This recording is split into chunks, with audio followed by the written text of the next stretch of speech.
എല്ലാവർക്കും നമസ്കാരം. സൈലത്തിന്റെ പുതിയൊരു ക്ലാസ്സിലേക്ക് നിങ്ങൾക്ക് എല്ലാവർക്കും സ്വാഗതം. 2024 അതായത് ഈ വർഷം RRB റെയിൽവേ ഉദ്യോഗാർത്ഥികളെ സംബന്ധിച്ച ഒരു സുവർണ അവസരമാണ്. കാരണം നിങ്ങൾക്ക് മുമ്പിലേക്ക് RRB ഒരുപാട് നോട്ടിഫിക്കേഷൻസ് ഓൾറെഡി ഓപ്പൺ ചെയ്ത് കഴിഞ്ഞു. ഇനിയും ഒരുപാട് പരീക്ഷകളുടെ നോട്ടിഫിക്കേഷൻസ് വരാനിരിക്കുന്നുണ്ട്. അപ്പോൾ കഴിഞ്ഞ വർഷങ്ങളിൽ RRB ചോദിച്ച ചോദ്യങ്ങൾ ഓരോ ഏരിയ വൈസ് സെഗ്രിഗേറ്റ് ചെയ്ത് റിപ്പീറ്റ് ചെയ്യപ്പെടുന്ന ആവർത്തിക്കപ്പെടുന്ന ചോദ്യങ്ങളുടെ ഒരു previous year question series xylem നിങ്ങളുടെ മുമ്പിലേക്ക് ഫ്രീ ആയിട്ട് സമർപ്പിക്കുകയാണ് കേട്ടോ. അതിൽ നമുക്ക് ചരിത്രത്തിൽ ഹിസ്റ്ററിയിൽ കഴിഞ്ഞ വർഷങ്ങളിൽ ചോദിച്ച പ്രധാനപ്പെട്ട RRB പരീക്ഷകൾക്ക് ചോദിച്ച ചോദ്യങ്ങൾ നമുക്ക് കാണാം. ക്ലിയർ അല്ലേ? അപ്പോൾ ക്ലാസ്സിലേക്ക് നേരെ പോകുന്നതിന് മുമ്പ് ഞാൻ നിങ്ങൾക്ക് ഒരു ടാസ്ക് തരികയാണ്. നിങ്ങൾ ഓരോരുത്തരും ഈ വീഡിയോ കാണുന്ന ഓരോരുത്തരും ഒരു കമന്റ് ചെയ്യണം. എന്താണ് ഈ ഒന്നാമത്തെ ഫിഗർ എന്താണ്, എവിടെ നിന്നാണ് എക്സ്കവേറ്റ് ചെയ്തത്, എന്താണ് എവിടെ നിന്നാണ്. രണ്ടാമത്തെ ഫിഗർ എന്താണ് എവിടെ നിന്നാണ് എക്സ്കവേറ്റ് ചെയ്തത്, കുഴിച്ചെടുത്തത്, അത് പറയണം. മൂന്നാമത്തെ ഫിഗർ എന്താണ് അത് എവിടെയാണ് ലൊക്കേറ്റ് ചെയ്തിരിക്കുന്നത്. ഈ മൂന്ന് കാര്യങ്ങളും പലപ്പോഴായിട്ട് കേന്ദ്ര ഗവൺമെന്റ് പരീക്ഷകൾക്ക് ചോദിച്ചിട്ടുള്ളതാണ്. ക്ലിയർ ആണല്ലോ? അപ്പൊ നിങ്ങൾക്ക് എത്ര മാർക്ക് കിട്ടുന്നുണ്ടെന്ന് ഞങ്ങളൊന്ന് നോക്കട്ടെ കേട്ടോ. ആദ്യത്തെ ചോദ്യത്തിലേക്ക് പോകാം. ഫസ്റ്റ് ചോദ്യത്തിലേക്ക് പോകാം. വായിച്ചോളുക. Question number 1. Dash was the Chinese Buddhist monk who studied Buddhist scriptures at Nalanda University and is famous for his 17-year-long trip to India between AD 627 to 643. AD അതായത് അന്നോ ഡൊമിനി എന്നോ അല്ലെങ്കിൽ നമ്മൾ കോമൺ എറ CE എന്നൊക്കെ പറയും. 627 മുതൽ 643 വരെ ഇന്ത്യയിൽ വന്ന ഒരു ചൈനീസ് ബുദ്ധിസ്റ്റ് മോങ്കിനെ പറ്റിയാണ് പറയുന്നത്. ചൈനീസ് ബുദ്ധിസ്റ്റ് ട്രാവലറെ പറ്റിയാണ് പറയുന്നത്. ആ വ്യക്തി അന്നത്തെ കാലത്ത് ഒരു വിശ്വപ്രസിദ്ധമായ യൂണിവേഴ്സിറ്റിയായ നളന്ദ യൂണിവേഴ്സിറ്റിയിൽ വന്ന് പഠിച്ചു. ടീച്ചറായി ഉണ്ടായിരുന്നു, സ്റ്റുഡന്റ് ആയിട്ടും ഉണ്ടായിരുന്നു. ആ വ്യക്തിയെ പറ്റിയാണ് ചോദിക്കുന്നത് കേട്ടോ. അപ്പോൾ ഒരുപാട് പ്രീവിയസ് ഇയർ ക്വസ്റ്റ്യന്റെ കണ്ടന്റ് ഇതിലുണ്ട്. ഒന്ന്, നളന്ദ യൂണിവേഴ്സിറ്റി എവിടെയാണ്? നളന്ദയുടെ ലൊക്കേഷൻ പ്രീവിയസ് ഇയർ ക്വസ്റ്റ്യൻ ആണ്, എഴുതിക്കൊള്ളുക. ബീഹാർ. 2, ഈ വന്ന വ്യക്തി ആരാണെന്നാണ്. ഓപ്ഷൻ വായിക്കുക. ഫാഹിയൻ ചൈനീസ് ആണ്. അൽ ബിറൂണി, ഹുവൻസാങ്, മെഗാസ്തനസ്. അപ്പൊ പേരിൽ നിന്നും ചൈനീസ് പേര് നമുക്ക് എടുക്കാം. ഫാഹിയൻ, ഹുവൻസാങ്. അങ്ങനെ നമുക്ക് 2 ഓപ്ഷൻ എലിമിനേറ്റ് ചെയ്യാം. ഈ ചോദ്യത്തിന്റെ ഉത്തരം ഹുവൻസാങ് അല്ലെങ്കിൽ നമ്മൾ ജുവാൻസാങ് എന്നൊക്കെ ചെറുപ്പത്തിൽ പഠിച്ചിട്ടില്ലേ? ജുവാൻസാങ്. രണ്ടും ഒരു വ്യക്തിയാണ്. ഹുവൻസാങ്, ജുവാൻസാങ് എല്ലാം ഒരു വ്യക്തി തന്നെയാണ്. ഇതേ വ്യക്തിയെ പറ്റി RRB മറ്റൊരു ചോദ്യം ചോദിച്ചിട്ടുണ്ട്. എന്താണെന്ന് വെച്ചാൽ which Chinese traveller came and stayed in Nalanda, which Chinese traveler stayed in Nalanda both as a student and a teacher. അതായത് പഠിച്ച സ്ഥാപനത്തിൽ തന്നെ പിന്നീട് പഠിപ്പിച്ചു. ആ വ്യക്തിയും ആരാണ്? ഹുവൻസാങ് ആണ്. അപ്പൊ ഹുവൻസാങ് ഈസ് വെരി ഇമ്പോർട്ടൻ്റ്. ഈ 4 പേരും പല കാലഘട്ടങ്ങളിലായി നമ്മുടെ ഹിസ്റ്ററി ക്ലാസ്സിൽ സൈലത്തിൽ നമ്മൾ നിങ്ങൾക്ക് ഓഫർ ചെയ്യുന്ന ഹിസ്റ്ററി ക്ലാസ്സുകളിൽ പഠിക്കുന്ന വ്യക്തിയാണ്. അൽബിറൂണി ആയിക്കോട്ടെ അല്ലെങ്കിൽ മെഗാസ്തനസ് ആയിക്കോട്ടെ, എല്ലാവരെ പറ്റി നിങ്ങൾ കേൾക്കാത്ത പേര് ഇതിലില്ല കേട്ടോ. അപ്പൊ ഹുവൻസാങ്ങിനെ പറ്റി ഞാൻ പറയാം. He was A Chinese Buddhist monk. 7th സെഞ്ചുറിയിലാണ് ജീവിച്ചിരുന്നത്. എന്ന് പറയുമ്പോൾ നമുക്ക് 7th സെഞ്ചുറി എന്ന് പറയുമ്പോൾ നമുക്കറിയാം 627 മുതൽ 643 വരെയാണ് ഇന്ത്യയിൽ വന്നതെന്ന് നമ്മൾ ഓൾറെഡി പഠിച്ചു. ഇദ്ദേഹത്തെ പറ്റി മറ്റൊരു ചോദ്യം ചോദിച്ചിട്ടുണ്ട്. എന്താണ്? ഏത് രാജാവിന്റെ കാലഘട്ടത്തിലാണ് ഈ ഹുവൻസാങ് ഇന്ത്യയിലേക്ക് വന്നത്? ഹുവൻസാങ്. ഹു ഹ എന്ന് ഓർത്തിരുന്നാൽ മതി. അങ്ങനെ ഹു ഹ. ഹു ഇന്ത്യയിലേക്ക് വന്നത് ഹായുടെ കാലഘട്ടത്തിൽ. ഹർഷവർദ്ധന. നോർത്ത് ഇന്ത്യയിലെ പുഷ്യഭൂതി എന്ന് പറയുന്ന ഡൈനാസ്റ്റിയുടെ രാജാവായിരുന്നു ഹർഷവർദ്ധന. അദ്ദേഹത്തിന്റെ കാലഘട്ടത്തിലാണ് ഇദ്ദേഹം ഇന്ത്യയിലേക്ക് വന്നത്. ക്ലിയർ ആണല്ലോ? ഏത് യൂണിവേഴ്സിറ്റിയിലാണ് സ്റ്റേ ചെയ്തത്? നളന്ദ യൂണിവേഴ്സിറ്റി. നളന്ദ യൂണിവേഴ്സിറ്റി എവിടെയാണ്? ബീഹാറിലാണ്. അപ്പൊ ഇത്രയുമാണ് പ്രീവിയസ് ഇയർ ക്വസ്റ്റ്യൻ. ഇനി the question that we are expecting in the coming years. വരുന്ന പരീക്ഷയ്ക്ക് അല്ലെങ്കിൽ വരാൻ പോകുന്ന പരീക്ഷകൾക്ക് നമ്മൾ എക്സ്പെക്ട് ചെയ്യുന്ന ചോദ്യം ഇദ്ദേഹത്തിന്റെ പ്രധാനപ്പെട്ട വർക്കാണ് the records of the western world. ആരുടെ വർക്കാണ്? ഈ വ്യക്തിയുടെ, ഹുവൻസാങ്ങിന്റെ വർക്കാണ്. ക്ലിയർ ആണല്ലോ? രണ്ടാമത്തെ ചോദ്യത്തിലേക്ക് പോവാം.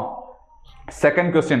The construction of the Sanchi Stupa was commissioned by which Mauryan emperor? Sanchi Stupa പണി കഴിപ്പിച്ചത് ഏത് മൗര്യ രാജാവാണ്? അപ്പൊ നിങ്ങൾ വായിച്ചു നോക്കുക. ചന്ദ്രഗുപ്ത മൗര്യ. പേരിൽ മൗര്യൻ ഉണ്ട്, മൗര്യ രാജാവാണ്. ബിന്ദുസാര, നമ്മുടെ ക്ലാസ്സുകൾ അറ്റൻഡ് ചെയ്യുന്നവർക്ക് അറിയാം, അദ്ദേഹം ഒരു മൗര്യ രാജാവാണ്. അശോക ഒരു മൗര്യ രാജാവാണ്. Kautilya, he was never a king. ആളൊരു കിങ് മേക്കർ ആയിരുന്നു എന്ന് പറയാം. അല്ലെങ്കിൽ ഇവരുടെയൊക്കെ ഒരു പൊളിറ്റിക്കൽ അഡ്വൈസർ ആയിരുന്നു. ചന്ദ്രഗുപ്ത മൗര്യന്റെയും മകൻ ബിന്ദുസാരയുടെയും അഡ്വൈസർ ആയിരുന്നു ആര്? കൗടില്യ അല്ലെങ്കിൽ ചാണക്യ അല്ലെങ്കിൽ വിഷ്ണുഗുപ്ത. അദ്ദേഹം ഒരു രാജാവായിരുന്നില്ല. ഇതിന്റെ ഉത്തരം എന്താണ്? ഏറ്റവും പ്രധാനപ്പെട്ട മൗര്യ രാജാവ് അശോക ദ ഗ്രേറ്റ്. അപ്പൊ ഈ സാഞ്ചി സ്തൂപ എന്ന് പറഞ്ഞാൽ സാഞ്ചി എന്ന് പറഞ്ഞ സ്ഥലത്തുള്ള ഒരു സ്തൂപമാണ്. സാഞ്ചി എവിടെയാണ് പറഞ്ഞേ? സാഞ്ചി എവിടെയാണ്? ഈ വീഡിയോയുടെ താഴെ പറയുക. ഏത് സ്റ്റേറ്റിലാണ് സാഞ്ചി സ്തൂപ ലൊക്കേറ്റ് ചെയ്യുന്നത്? കേട്ടോ, ഏത് സ്റ്റേറ്റിലാണ് സാഞ്ചി സ്തൂപ ലൊക്കേറ്റ് ചെയ്യുന്നത്? സ്തൂപ എന്ന് പറഞ്ഞാൽ actually they are burial mounts. കേട്ടോ, ബറിയൽ മൗണ്ട്സ്. എന്താ ഈ ഫിഗറിൽ കാണുന്നതാണ് സാഞ്ചി സ്തൂപ. ബറിയൽ മൗണ്ട്സ് എന്ന് വെച്ച് കഴിഞ്ഞാൽ ഒരു മരിച്ച വ്യക്തിയുടെ അവശിഷ്ടങ്ങൾ അതിൽ കാണാം, അല്ലെങ്കിൽ ആ വ്യക്തിയുടെ അവശിഷ്ടങ്ങൾ ഉണ്ടെന്ന് വിശ്വസിക്കപ്പെടുന്ന പുരാതനമായ പുണ്യമായ സ്ഥലങ്ങളാണ് സ്തൂപങ്ങൾ. ഇത് ബുദ്ധിസ്റ്റ് ആർക്കിടെക്ചറുമായിട്ട് അസോസിയേറ്റ് ചെയ്യപ്പെട്ടതാണ്. അതിൽ ഏറ്റവും പ്രധാനപ്പെട്ട ഇന്നും ബാക്കി നിൽക്കുന്ന ഒരു സാധനമാണ് സാഞ്ചിയിലുള്ള സ്തൂപ. ഈ സാഞ്ചിയിലുള്ള സ്തൂപ കമ്മീഷൻ ചെയ്ത ആരാണ്? Ashoka the great. അപ്പോൾ മൗര്യ രാജാവായ അശോകനാണിത് കമ്മീഷൻ ചെയ്തത്. മൗര്യ രാജവംശത്തിനെ പറ്റി നമ്മൾ അറിഞ്ഞിരിക്കണം. മൗര്യ രാജവംശം ഭരിച്ചത് പാടലിപുത്രമാണെന്ന് നമ്മൾ അറിഞ്ഞിരിക്കണം. അത് മഗധ എന്ന് പറയുന്ന സാമ്രാജ്യത്തിലെ ഒരു പ്രധാനപ്പെട്ട ഡൈനാസ്റ്റി ആണെന്ന് നമ്മൾ അറിഞ്ഞിരിക്കണം. ഈ കാര്യങ്ങളെല്ലാം നമ്മുടെ ക്ലാസ്സിൽ പറയുന്നുണ്ട് കേട്ടോ. തുടക്കം മുതൽ ഒരു ടൈം ലൈൻ ഇങ്ങനെ ഒഴുകി ചരിത്രം പഠിക്കാൻ ഏറ്റവും എളുപ്പം അതല്ലേ? തുടങ്ങി ഇങ്ങനെ ആ ഒരു ഫ്ലോക്ക് അങ്ങ് പോകുന്നതല്ലേ നമുക്ക് ഓർത്തിരിക്കാൻ ഏറ്റവും എളുപ്പം. ആ കാര്യങ്ങൾ നമ്മൾ നമ്മുടെ ക്ലാസ്സിൽ ഡീറ്റെയിൽ ആയിട്ട് പഠിക്കുന്നത് പേടിക്കണ്ട കേട്ടോ. അടുത്ത ചോദ്യത്തിലേക്ക് നമ്മൾ പോവാം. അടുത്ത ചോദ്യത്തിലേക്ക് പോയി കഴിഞ്ഞാൽ The people of the Indus Valley civilization worshipped. Indus valley സിവിലൈസേഷനിലെ അല്ലെങ്കിൽ സിന്ധു നദീതട സംസ്കാരത്തിലെ ആൾക്കാർ ആരെയാണ് പ്രാർത്ഥിച്ചിരുന്നത്? അപ്പൊ സിന്ധു നദീതട സംസ്കാരം IVCയെ പറ്റി, ഇൻഡസ് വാലി സിവിലൈസേഷനെ പറ്റി നമുക്ക് അറിയാവുന്ന ഒരു കാര്യം എന്താണ്? വളരെ പണ്ടുണ്ടായിരുന്ന ഒരു സാധനമാണ്. 1500 BC ആയിരുന്നപ്പോഴത്തേക്കും ഏകദേശം അതിന്റെ എല്ലാം അവസാനിച്ചു കഴിഞ്ഞിരുന്നു. അവർ അപ്രത്യക്ഷമായി കഴിഞ്ഞിരുന്നു. ഏത് 1500 BC ആയിരുന്നപ്പോഴത്തേക്കും അവർ അപ്രത്യക്ഷമായി കഴിഞ്ഞിരുന്നു. നമ്മൾ മനസ്സിലാക്കേണ്ട കാര്യം, നമ്മൾ ഹിസ്റ്ററി പഠിക്കുമ്പോൾ നമ്മുടെ ക്ലാസ്സിൽ പഠിക്കും, ഈ കാലഘട്ടത്തിന് ശേഷമാണ് മനുഷ്യർ ഗംഗാ ഭാഗത്തേക്ക് മൈഗ്രേറ്റ് ചെയ്യാൻ തുടങ്ങിയതെന്നും അവിടെ പിന്നീട് ജനപദാസ്, മഹാജനപദാസ് അങ്ങനെ ഡെവലപ്പ് ചെയ്തുവെന്നും ആ കാലഘട്ടം നമ്മൾ പഠിക്കും. നമ്മൾ വേദിക് കാലഘട്ടം നമ്മൾ പഠിക്കും, വേദിക് പീരീഡ് പഠിക്കും. അതിനുശേഷം നമ്മൾ മഹാജനപദാസിനെ പറ്റി പഠിക്കും. വേദിക് കാലഘട്ടം പഠിക്കുമ്പോൾ അതിൽ later Vedic period, early Vedic period, അങ്ങനെ പല കാലഘട്ടങ്ങളും നമ്മൾ പഠിക്കും. ആ ഏർലി വേദിക് പീരീഡിൽ നമ്മൾ ഋഗ്വേദ തുടങ്ങിയ കാര്യങ്ങൾ പഠിക്കും. അപ്പോൾ നമ്മളൊരു കാര്യം പറയും, എന്ത്? ഈ ഇന്നത്തെ ഹിന്ദു ദൈവങ്ങളിൽ പ്രധാനികളായ ബ്രഹ്മ, വിഷ്ണു, മഹേശ്വരൻ എന്നുള്ള ത്രയമുണ്ടല്ലോ, ആ കോൺസെപ്റ്റ് ഡെവലപ്പ് ചെയ്ത് ആ ഒരു കാലഘട്ടത്തിലാണെന്ന് പഠിക്കും. അപ്പോൾ നിങ്ങൾ ആൻസറിലേക്ക് വരിക. ഞാൻ ഇത് പറയാൻ കാരണം, ഓപ്ഷൻ നോക്കുക: ഹനുമാൻ, കാളി, അയ്യപ്പ. ഈ 3 സാധനങ്ങളും, ക്ഷമിക്കണം, ഈ 3 ദൈവങ്ങളും, ഹനുമാൻ എന്ന് പറയുന്ന വ്യക്തി, കാളി, അയ്യപ്പ, ഈ 3 പേരും ഈ കാലഘട്ടത്തിൽ നമ്മൾ ആരാധിക്കുന്ന അല്ലെങ്കിൽ നമ്മൾ പ്രാർത്ഥിക്കുന്ന ദൈവങ്ങളാണ്, അല്ലെ വിശ്വാസികൾ പ്രാർത്ഥിക്കുന്ന ദൈവങ്ങളാണ് ഈ 3 പേരും. പശുപതി എന്നൊരു പേര് നിങ്ങൾ കേട്ടിട്ടില്ല. അതുകൊണ്ട് തന്നെ നിങ്ങൾക്കത് ഓപ്ഷനായിട്ട് കൊടുക്കാം.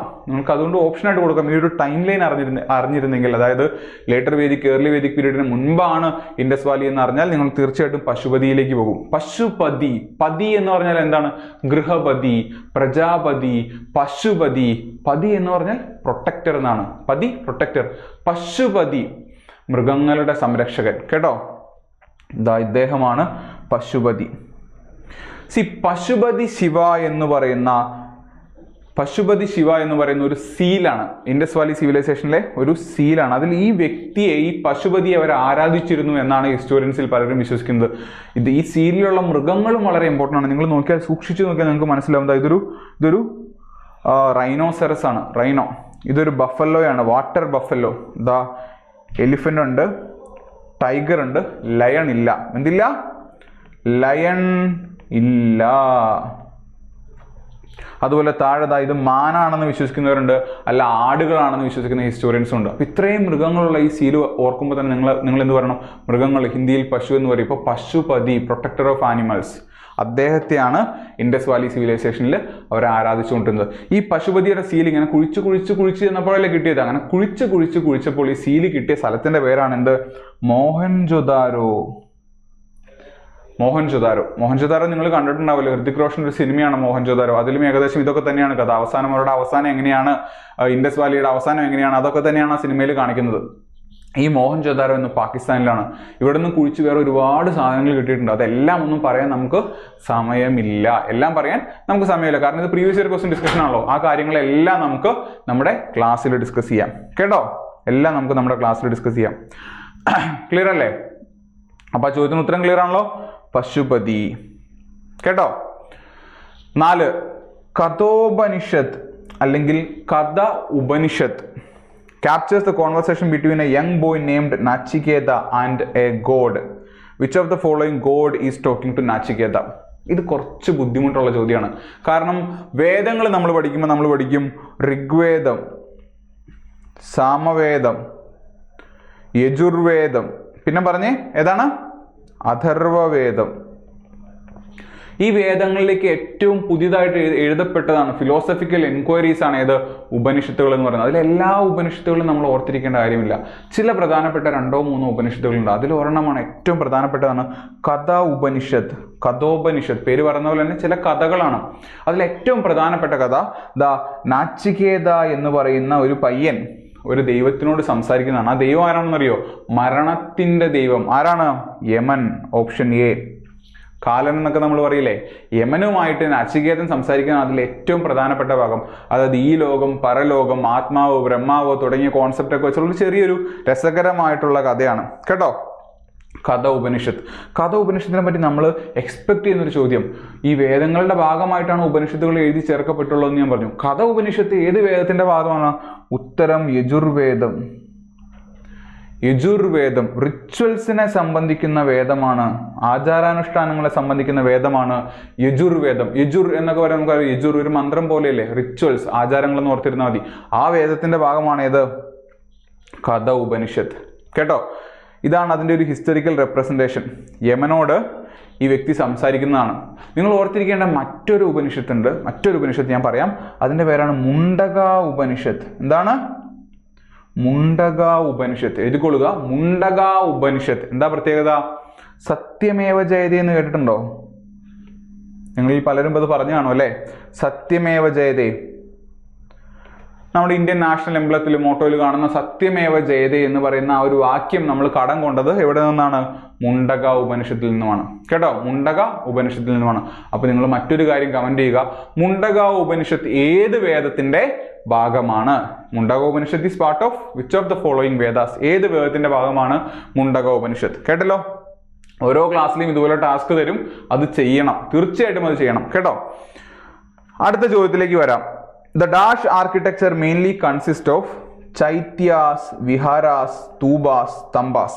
ചൈത്യ, വിഹാര, സ്തൂപ, സ്തംഭ എന്ന് പറയുന്നത് ഏത് ആർക്കിടെക്ചറിന്റെ ഭാഗമാണ്? മൗര്യൻ ആർക്കിടെക്ചർ, ബുദ്ധിസ്റ്റ് ആർക്കിടെക്ചർ, അല്ലെങ്കിൽ ഹിന്ദു ആർക്കിടെക്ചർ, അല്ലെങ്കിൽ മുഗൾ ആർക്കിടെക്ചർ? ചൈത്യ എന്ന് പറഞ്ഞാൽ ആക്ച്വലി ചൈത്യ വിഹാര എന്ന് പറഞ്ഞാൽ, ചൈത്യ എന്ന് പറഞ്ഞാൽ പ്രയർ ഹോളാണ്, പ്രാർത്ഥിക്കാനുള്ള സ്ഥലങ്ങളാണ്. ഏത് മതത്തിലെ? ബുദ്ധമതത്തിലെ ബുദ്ധ സന്യാസികൾക്ക് പ്രാർത്ഥിക്കാനുള്ള സ്ഥലമാണ് chaityas are actually prayer holes കേട്ടോ. വിഹാര നിങ്ങൾക്ക് എങ്ങനെ ഓർത്തിരിക്കാം? വിഹരിക്കാനുള്ള സ്ഥലം എന്ന് ഓർത്തിരിക്കാം. വിഹാര താമസ സ്ഥലങ്ങളാണ്, മൊണാസ്റ്ററീസ്. ബുദ്ധിസ്റ്റ് മൊണാസ്റ്ററികളായിരുന്നു ഏത്? വിഹാരാസ് എന്ന് പറയുന്നത്. ബാക്കി നമുക്കറിയാം സ്തൂപങ്ങൾ. നമ്മൾ പറഞ്ഞു സാഞ്ചിയിലെ സ്തൂപം പറഞ്ഞു, it is related to Buddhism. നമുക്കറിയാം. സ്തംഭം എന്ന് വെച്ചാൽ എന്താണ്? സ്തംഭം നമുക്കറിയാലോ, ഇതുപോലെ ഒരു സ്തംഭം, അത് ഹിന്ദുയിസത്തിലും ബുദ്ധിസത്തിലും ജൈനിസത്തിലും ഒക്കെ റിലേറ്റഡ് ആണ്. ചില ക്ഷേത്രങ്ങളുടെ മുമ്പിലും മറ്റും നിങ്ങൾക്ക് സ്തംഭങ്ങൾ കാണാൻ കഴിയും, ചില കാര്യങ്ങളൊക്കെ കൊത്തിവെച്ചിട്ടുള്ള സ്തംഭങ്ങൾ. സോ അത് it is only related to Buddhism എന്ന് പറയാൻ കഴിയില്ല. പക്ഷേ ഓൾ ടുഗെദർ ഇത് വരുമ്പോൾ ചൈത്യ, വിഹാര, സ്തൂപ എല്ലാം കൂടെ ചേർന്ന് വരുമ്പോൾ it is related to Buddhism കേട്ടോ. It is related to Buddhism. Clear ആണല്ലോ? ഇതാണ് ചൈത്യ. അപ്പൊ നിങ്ങൾ വിചാരിക്കുന്ന പോലെ ഇതൊരു ഗുഹയ്ക്കകത്ത് കൊത്തിയെടുത്ത ഒരു ബ്യൂട്ടിഫുൾ ചൈത്യയാണിത്. ഏതാണ് ഈ ചൈത്യ? കാർലി ചൈത്യ എവിടെയാണ് ലൊക്കേഷൻ? മഹാരാഷ്ട്രയിലാണ്. This is another previous year question കേട്ടോ. കാർലി ചൈത്യയുടെ ലൊക്കേഷൻ മഹാരാഷ്ട്രയിലാണ്. കാർലി ചൈത്യ, കാർലി ഗുഹകളിൽ കൊത്തപ്പെട്ട ഒരു ചൈത്യ, ഒരു ആരാധനാലയമാണ്, ബുദ്ധിസ്റ്റ് ആരാധനാലയമാണിത്. ഇതൊരു വിഹാരയാണ്. അജന്ത കേവ്സിലുള്ള ഒരു വിഹാര.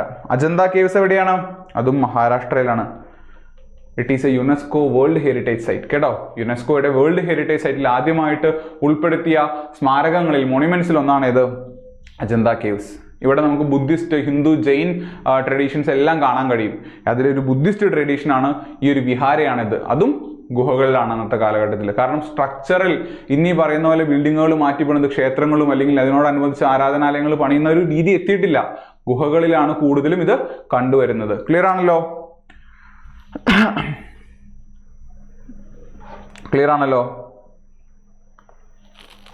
അടുത്ത ചോദ്യത്തിലേക്ക് പോകാം. അടുത്ത ചോദ്യം. The dash founded the first city of Delhi and named it Indraprastha. ഡൽഹിയിലെ ആദ്യത്തെ സിറ്റി അല്ലെങ്കിൽ ഡൽഹിയെ കേന്ദ്രമാക്കി ആദ്യം ഭരണം തുടങ്ങി അതിന് ഇന്ദ്രപ്രസ്ഥ എന്ന് പേര് കൊടുത്ത ആരാണ്? ഇത് ആക്ച്വലി ഒരു മിത്തിക്കൽ കാര്യമാണ്, ഒരു മിത്തോളജിയുടെ ഭാഗമാണിത്. നിങ്ങൾ കൗരവന്മാരുടെയും പാണ്ഡവന്മാരുടെയും കഥ ചെറുപ്പത്തിൽ കേട്ടിട്ടുണ്ടാവില്ലേ? അവരുടെ ക്യാപിറ്റൽ ഏതായിരുന്നു? ഇന്ദ്രപ്രസ്ഥം. നിങ്ങൾ കുരുക്ഷേത്ര യുദ്ധം കേട്ടിട്ടില്ലേ? കുരുക്ഷേത്രം ഇന്ന് ഹരിയാനയിലുള്ള സ്ഥലമാണ്. ഇന്ദ്രപ്രസ്ഥം ഇന്നത്തെ മോഡേൺ ഡൽഹിയാണ്.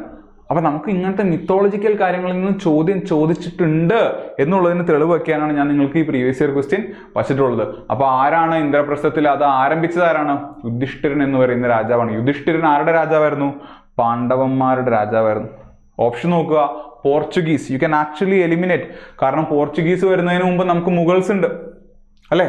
അതിനു മുമ്പ് നമുക്ക് ആരുണ്ട്? പോർച്ചുഗീസ് വരുന്നതിന് മുമ്പല്ല. പോർച്ചുഗീസ് വന്നത് 1498-ലാണ്. മുഗൾസ് വരുന്നത് 1526-ലാണ്. പക്ഷേ അതിനു മുമ്പ് നമുക്ക് ഡൽഹി സുൽത്താനായിട്ടുണ്ട്. 1206 തുടങ്ങിയ ഡൽഹി സുൽത്താനായിട്ടുണ്ട്. അപ്പോഴൊക്കെ ഡൽഹി ഉണ്ട്. അപ്പോൾ പോർച്ചുഗീസ് നമുക്ക് എലിമിനേറ്റ് ചെയ്യാം. കൗരവാസ്, മുഗൾസ്. നമുക്ക് ബേസിക് ടൈം ലൈൻ അറിയാമെങ്കിൽ തന്നെ നമുക്ക് പല ഓപ്ഷൻസ് എലിമിനേറ്റ് ചെയ്യാൻ കഴിയും കേട്ടോ.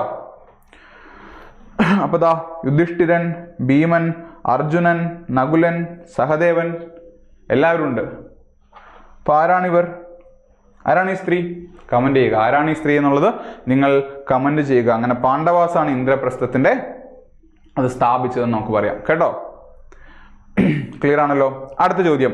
At the beginning of the 4th century CE the Guptas established A small kingdom in dash. 4th century CE അല്ലെങ്കിൽ AD ഗുപ്ത രാജാക്കന്മാർ ഗുപ്ത സാമ്രാജ്യം എസ്റ്റാബ്ലിഷ് ചെയ്തത് ഏത് ഭാഗത്താണ്? വാതാപി, അവധ്, മഗധ, മാൽവ. നിങ്ങൾ ഓർത്തിരിക്കേണ്ട കാര്യം, മഗധ സാമ്രാജ്യം നമ്മൾ പഠിക്കുമ്പോൾ നമ്മൾ അതിൽ ഒരുപാട് ഡൈനാസ്റ്റികളെ പറ്റി പറയും. പിന്നെ അത് ഇല്ലാതെയായത് പറയും. പിന്നെ അവിടെ പ്രധാനമായിട്ടും വളർന്നു വന്ന ഒരു ഗുപ്ത രാജാക്കന്മാരാണെന്ന് പറയും. ഗുപ്തന്മാരുടെ ഏറ്റവും പ്രധാനപ്പെട്ട ക്യാപിറ്റൽ ഏതായിരുന്നു എന്നറിയോ? നിങ്ങൾക്കറിയാം. നിങ്ങൾ ചെറുപ്പത്തിൽ ബാലരമ വായിച്ചിട്ടുണ്ടെങ്കിൽ നിങ്ങൾ ആ സ്ഥലം കേട്ടിട്ടുണ്ട്. അതിന്റെ പേരാണിത് പാടലീപുത്രം. പാടലീപുത്രം. പാട്ട് മോഡേൺ ഡേ പാട്നയാണത്. പാട്ട്. ഇവിടെയും പാട്ടുണ്ട്, ഇവിടെയും പാട്ടുണ്ട്. പാട്ന എവിടെയാണ്? ബീഹാർ. ബീഹാറിലെ ഏൻഷ്യൻ ഭാഗമായിരുന്നു, ഇന്നത്തെ ബീഹാറിലെ ഏൻഷ്യൻ ഭാഗമായിരുന്നു അല്ലെങ്കിൽ പവർ സെന്റർ ആയിരുന്നു മഗധ. മഗധയിലാണ് ഗുപ്തന്മാരുടെ ഭരണസിരാ കേന്ദ്രം കേട്ടോ. ഉത്തരം അപ്പോ Magadha. Option C Magadha. Clear ആണല്ലോ. ഗുപ്ത രാജാക്കന്മാരെ പറ്റി നമ്മുടെ ക്ലാസ്സിൽ പഠിക്കും. ഗുപ്ത സാമ്രാജ്യം സ്ഥാപിച്ച വ്യക്തിയുടെ പേര് ശ്രീഗുപ്ത എന്നാ പറയുന്നത്. ശ്രീഗുപ്ത. പക്ഷെ ആളെ പറ്റി അധികം ഇൻഫർമേഷൻ അവൈലബിൾ അല്ല. ആൾ അത്ര ഫേമസ് അല്ല. ഫേമസ് ആയിട്ടുള്ളത് നിങ്ങൾക്കറിയാം ചന്ദ്രഗുപ്ത ഒന്നാമൻ, അല്ലെങ്കിൽ സമുദ്രഗുപ്ത, അല്ലെങ്കിൽ ചന്ദ്രഗുപ്ത രണ്ടാമൻ. ചന്ദ്രഗുപ്ത രണ്ടാമനെ നിങ്ങൾ മറ്റൊരു പേരിൽ കേട്ടിട്ടുണ്ടാവും. ഏതാണ്? വിക്രമാദിത്യ രാജാവ്. പല രാജാക്കന്മാരും അഡോപ്റ്റ് ചെയ്തതാണ് ആ ടൈറ്റിൽ. പക്ഷെ വിക്രമാദിത്യന് വേതാളം എന്നുള്ള കഥ നിങ്ങൾ കേട്ടിട്ടില്ലേ? അത് ഈ ചന്ദ്രഗുപ്ത രണ്ടാമനെ പറ്റിയാണ്. അങ്ങനെ രസകരമായ ഒരുപാട് കാര്യങ്ങൾ നമുക്ക് ഹിസ്റ്ററിയിൽ പഠിക്കാനുണ്ട്. മറന്നു പോകാതെ നമുക്ക് പഠിക്കാൻ കഴിയും കേട്ടോ. അവരുടെ ക്യാപിറ്റൽ ആയിരുന്നു പാടലീപുത്ര. അതവിടെ പാടലീപുത്രം കാണാമല്ലോ, മഗധ ഭാഗം കേട്ടോ.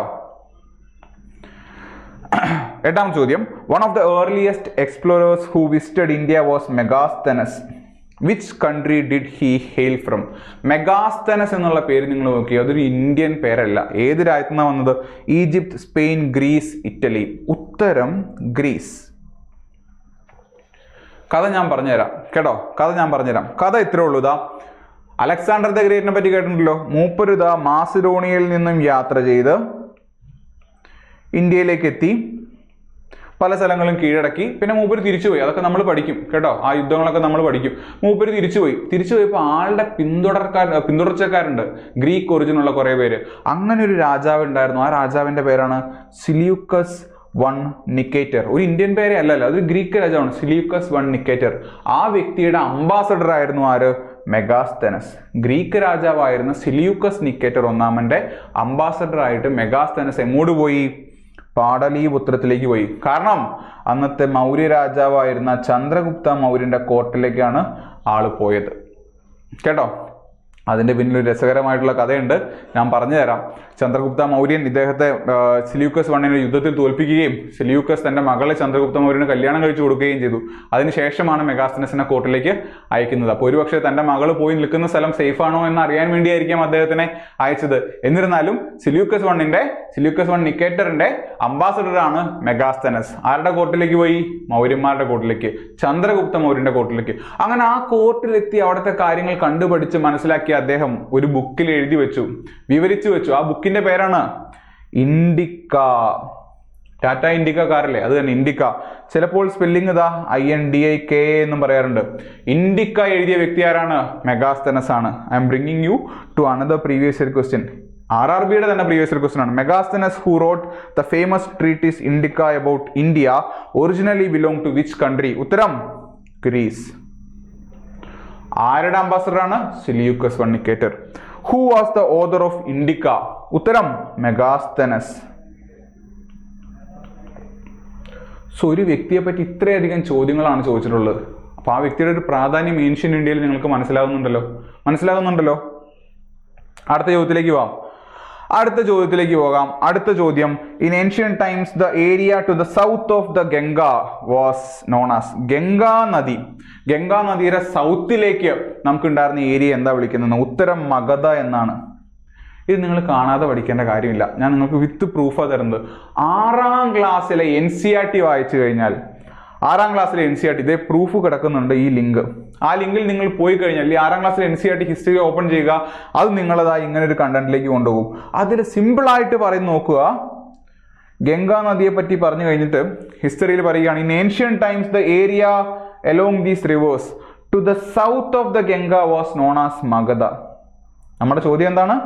In ancient times the area to the south of Ganga was known as dash. അതേ സ്റ്റേറ്റ്മെന്റ് എടുത്തിട്ട് അതുപോലെ ഒരു ചോദ്യമായിട്ട് ചോദിച്ചിരിക്കുകയാണ്.